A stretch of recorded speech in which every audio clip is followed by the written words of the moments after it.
सलाम अलैकुम dear student, उम्मीद है आप अच्छे होंगे। जैसे हम ओरिएंटेशन पढ़ रहे थे, एक को हमने डिस्कस किया जो था आर्दो पैरा डायरेक्टिंग ग्रुप। अब हम डिस्कस करने वाले हैं मेटा डायरेक्टिंग। जैसे हमारा टॉपिक असल में था effect of substituents on orientation. Orientation पे क्या इफेक्ट होता है? ओरिएंटेशन किसे कहते हैं? The second incoming group in mono substituted benzene ring is called orientation. मतलब अगर बेंजीन के साथ ऑलरेडी कोई ग्रुप अटैच हो, ठीक, तो वो जो ग्रुप अटैच है ऑलरेडी, जिसे हम मेज़बान कहते हैं, मेहमान नहीं मेज़बान कहते हैं, ठीक, वो बेंजीन के 5 पोजीशन का मालिक होता है। कौन से? आर्दो के 2, मेटा के 2 और एक पैरा के, ठीक। अब अगर इनकमिंग ग्रुप आर्दो या पैरा पे आया तो ऐसा ग्रुप जो होगा वो आर्दो पैरा डायरेक्टिंग होगा, जिसे हम प्यार से एक्टिवेटेड ग्रुप कहते हैं, ठीक। और अगर इनकमिंग ग्रुप, इनकमिंग इलेक्ट्रोफाइल, ठीक, अगर आया उस मेटा पे आया तो उस इनकमिंग ग्रुप को मैं क्या कहूँगा, मतलब यहाँ पे ऑलरेडी जो सब्स्टिट्यूएंट अटैच होगा उस सब्स्टिट्यूएंट को मैं क्या कहूँगा? डीएक्टिवेटेड ग्रुप, और उसे क्या कहा जाएगा प्यार से? पैरा डायरेक्टिंग ग्रुप, ठीक। तो चले मैं यहाँ पे सेकंड लिखता हूँ, सेकंड नंबर पे, ठीक। सेकंड पे क्या लिखता हूँ? मेटा डायरेक्टिंग ग्रुप, ठीक, मेटा डायरेक्टिंग ग्रुप, ठीक। हम इसको डिफाइन कैसे करते हैं? बड़े अच्छे अंदाज में हम इसे डिफाइन कर सकते हैं। हम कह सकते हैं दी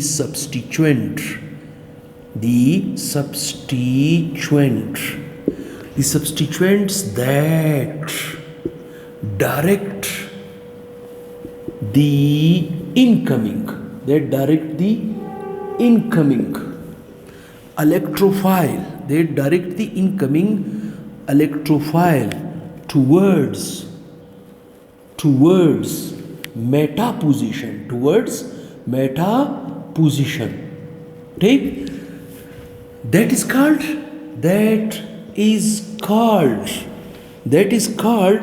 meta डायरेक्टिंग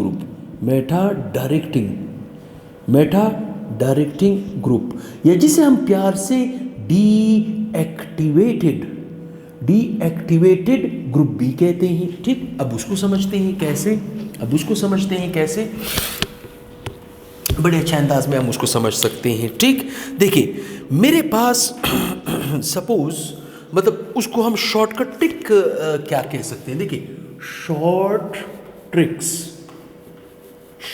इसके लिए क्या यूज किया जाएगा, ठीक। देखिए मिसाल के तौर पे ये मेरे पास बेंजीन है, ठीक, और इसके ऊपर एक ग्रुप अटैच है जिसे मैं कहता हूं XY ग्रुप। क्या कहता हूं? XY group. तो यहां पे जो X है वो बेंजीन के कार्बन के साथ बॉन्ड बना रहा है, तो मैं उसे रेड से मार्क कर रहा हूं। जो बेंजीन के साथ अटैच जो एटम होगा, चाहे वो एक एटम हो या एटमों का ग्रुप हो, जो एटम डायरेक्ट अटैच होगा वो रिस्पॉन्सिबल होगा कि वो इनकमिंग ग्रुप को आर्दो पैरा पे रखता है या मेटा पे रखता है, ठीक। किस पे रखता है? आर्दो पैरा पे रखता है।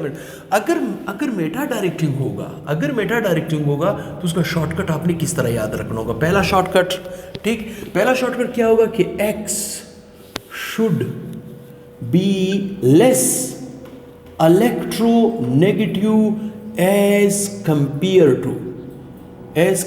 टू Y, ठीक।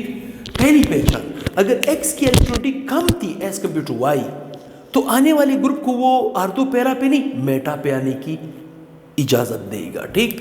दूसरा,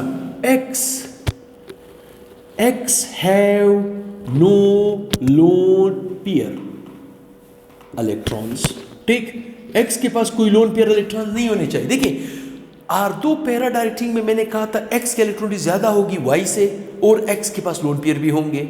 ये दोनों कंडीशन थी, ठीक। यहां पे क्या है? मेटा डायरेक्टिंग में क्या है कि X की इलेक्ट्रोनेगेटिविटी कम होगी एज कंपेयर टू Y। जब इलेक्ट्रोनेगेटिविटी कम होगी एज कंपेयर टू Y तो इसके लोन पेयर भी यूज हो जाएंगे, तो इसका मतलब लोन पेयर भी नहीं होंगे, ठीक। तो चले इसका एक एग्जांपल लेते।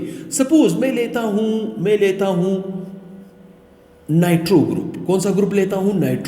नाइट्रोजन डबल बॉन्ड ऑक्सीजन, ठीक। अब आप मुझे बताओ इस मॉलिक्यूल के पास जो ग्रुप अटैच है,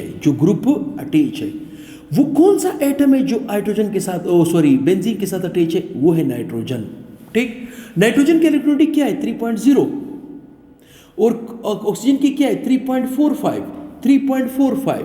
तो आप मुझे बताएं क्या X की इलेक्ट्रोनेगेटिविटी Y के मुकाबले में कम नहीं है? क्या इस X के पास कोई लोन पेयर आपको नजर आ रहा है? नहीं। इसका मतलब है आने वाले ग्रुप को ये परमिशन देगा मेटा पे और ये इस रिंग को डीएक्टिवेट करेगा। मेरी बात समझ रहे हो? डीएक्टिवेट कर।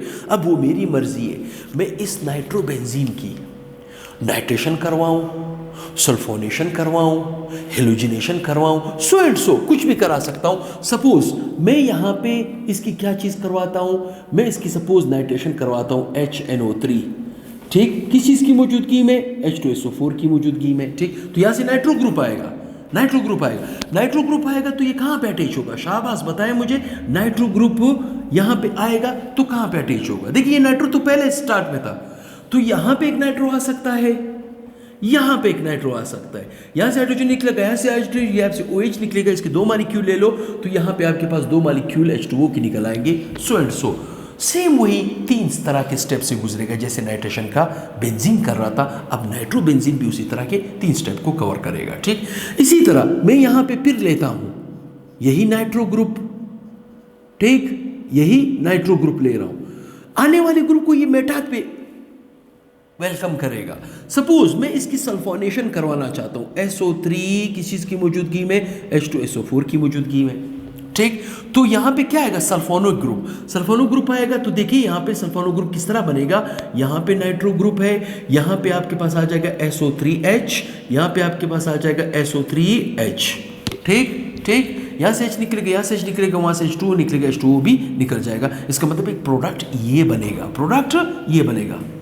ठीक, प्रोडक्ट ये बनेगा। अब मेरी मर्जी है, मैं यही नाइट्रो ग्रुप लेता हूं, यही नाइट्रो ग्रुप ले रहा हूं, ठीक। और इसकी मैं नाइट्रेशन नहीं, सल्फोनेशन नहीं, हेलोजिनेशन भी कर सकता हूं। चलो अल्काइलेशन करवाता हूं। अल्काइलेशन के लिए मैं क्या लूंगा? CH3Cl, इट विल गिव मेसाल, मैंने लिया AlCl3। सेम वही मैकेनिज्म है जो बेंजीन का हो रहा था, यहां पे होगा। लेकिन डिसीजन कौन लेगा? ये मेजबान लेगा कि आने वाला जो मेहमान होगा वो कौन सी पोजीशन पे आएगा? R2 पे नहीं आएगा क्योंकि डीएक्टिवेटिंग ग्रुप है, ठीक। तो इस पोजीशन पे आएगा, ठीक, इस पोजीशन पे आएगा। यहां से क्या आएगा? मिथाइल ग्रुप, ठीक। तो चले, अगर मिथाइल आता है तो आपके पास क्या बनेगा? यहां पे NO2, यहां पे मिथाइल आके अटैच हो जाएगा, यहां पे मिथाइल अटैच हो जाएगा, यहां पे 2HCl बनेगा और AlCl3 बन जाएगा। तो कहने का मतलब क्या है? आने वाला जो इलेक्ट्रोफाइल होता है बेंजीन के मोनो सब्स्टिट्यूटेड की तरफ, वो जो बेंजीन के ऊपर ऑलरेडी ग्रुप अटैच होता है, अगर उस ग्रुप के अंदर जो एटम जो बेंजीन के साथ अटैच है, अगर उसकी इलेक्ट्रॉनिक कम है एज कम्पेयर टू वाई और उसके पास लोन पेयर भी नहीं है, तो आने वाले ग्रुप को वो कहां पे वेलकम करेगा? मेटा पे।